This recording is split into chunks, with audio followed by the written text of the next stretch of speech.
Et après, il y a des dossiers sur lesquels on est dans le scandale. Il y a le scandale du chlordécone. Mais c'est pas comme si le scandale du chlordécone était clos, qu'on en avait fini avec le scandale du chlordécone.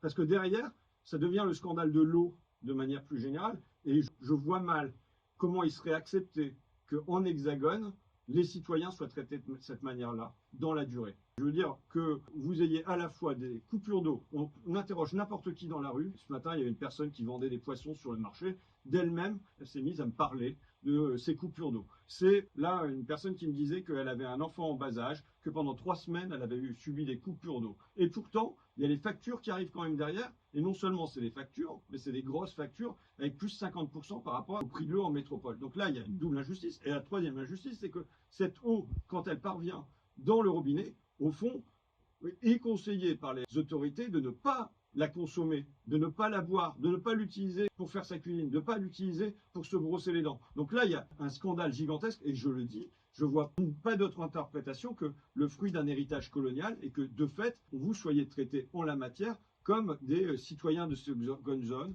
d'ultra-périphérie à 6000 km de Paris. Vous savez, de manière générale, moi je ne suis pas parisien, je suis picard. Et ne serait-ce que la petite distance géographique qui peut exister, il y a 200 km, entre les ouvriers de Picardie et les décideurs de Paris, ne serait-ce que cette distance-là, si jamais à un moment les ouvriers de Picardie, ils ne vont pas, ils ne se rapprochent pas des centres de pouvoir médiatiques, politiques, économiques, ils sont oubliés, ils sont marginalisés, ils sont ostracisés. Donc on imagine ce que ça donne quand il y a 6000 km de distance.